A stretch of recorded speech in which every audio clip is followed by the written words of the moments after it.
पता है, भगवान राम के जन्म से भी पहले त्रेता युग में एक ऐसी घटना घटी थी जिसने पूरे ब्रह्मांड का संतुलन हिला दिया।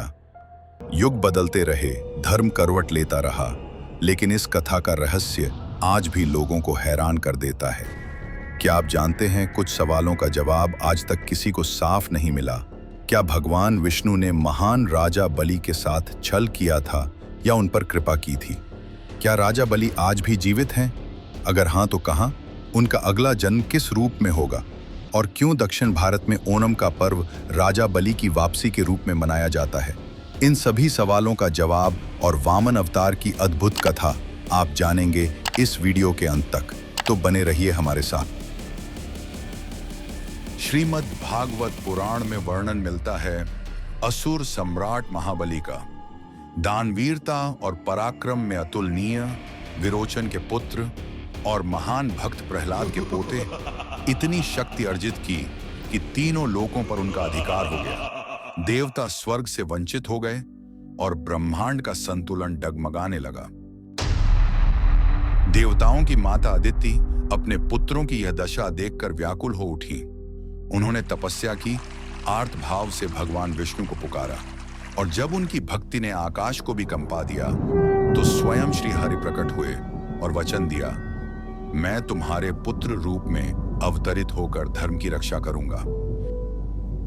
समय आया भाद्रपद मास की द्वादशी तिथि, श्रवण नक्षत्र, महर्षि कश्यप और अदिति के घर जन्म हुआ एक दिव्य बालक का। छोटा सा लेकिन तेजस्वी, हाथों में छत्र और कमंडल लिए, यही थे भगवान विष्णु का वामन अवतार। इसी बीच महाबली एक भव्य अश्वमेध यज्ञ कर रहे थे, और तभी उस यज्ञ मंडप में प्रवेश किया उस छोटे ब्राह्मण बालक ने, नन्ही काया किंतु तेजस्वी आभा से भरा हुआ। महाबली ने मुस्कुराकर स्वागत किया और कहा, मांगो वत्स, जो भी चाहो मैं अवश्य दूंगा।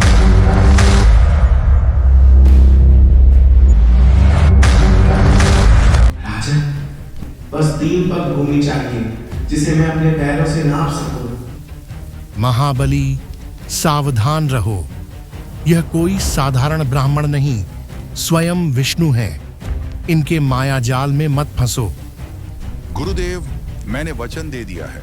राजा का वचन ही उसका सबसे बड़ा धर्म होता है, मैं पीछे नहीं हट सकता।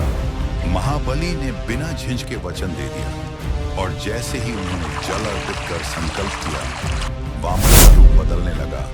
उनका आकार बढ़ता गया और वे प्रकट हुए विराट ब्रह्मांडीय रूप में। पहले पग में समा गया पृथ्वी लोक, दूसरे पग में ढंक गया पूरा स्वर्ग और आकाश। अब तीसरे पग के लिए स्थान कहां था? प्रभु, अब कोई स्थान शेष नहीं, तो यह तीसरा पग मेरे सिर पर रख दीजिए। और जब भगवान ने अपना चरण महाबली के सिर पर रखा तो वे पाताल लोक में चले गए। यह हार नहीं थी, यह उनके लिए सबसे बड़ी जीत थी, क्योंकि भगवान ने उन्हें सुतल लोक का राजा बनाया, एक ऐसा लोक जो स्वर्ग से भी श्रेष्ठ है। और स्वयं भगवान ने वचन दिया कि वे सदैव उनके द्वारपाल बने रहेंगे। अब समय है उन सवालों का उत्तर जानने का जो हमने आरंभ में उठाए थे। क्या भगवान विष्णु ने राजा बलि के साथ छल किया या उन पर कृपा की? उत्तर, यह छल नहीं था, यह भगवान की दिव्य लीला थी। बलि के भीतर धीरे धीरे अहंकार बढ़ रहा था।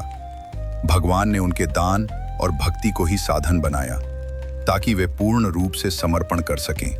यह दंड नहीं, मोक्ष का मार्ग था। इतने महान होने पर भी उनका साम्राज्य क्यों छीन लिया गया? क्योंकि ब्रह्मांड का संतुलन टूट रहा था। देवताओं और असुरों का अपना अपना स्थान है। भगवान ने उन्हें सुतल लोक का राजा बनाया, जो स्वर्ग से भी ऊंचा माना जाता है। इसलिए यह हार नहीं, बल्कि उनका उत्थान था। प्रश्न 3, क्या राजा बलि आज भी जीवित हैं? उत्तर, हाँ, वे आज भी जीवित हैं। भगवान विष्णु ने उन्हें मृत्यु नहीं, बल्कि अमृतत्व और दिव्य पद का वरदान दिया, और भविष्य में अगले मनवंतर में वे स्वयं इंद्र बनेंगे। प्रश्न 4, ओणम का पर्व क्यों मनाया जाता है? उत्तर, क्योंकि भगवान ने बलि को आशीर्वाद दिया था कि वे हर वर्ष अपनी प्रजा से मिलने लौटेंगे। इसलिए दक्षिण भारत, विशेषकर केरल में ओणम को आज भी राजा बलि की वापसी के पर्व के रूप में मनाया जाता है। क्या इस कथा ने आपके मन को छुआ? अगर हाँ, तो लाइक बटन दबाकर और कमेंट में जय वामन देव लिखकर हमें बताएं। आपका हर कमेंट हमें और भी बेहतर कथाएं लाने के लिए प्रेरित करता है।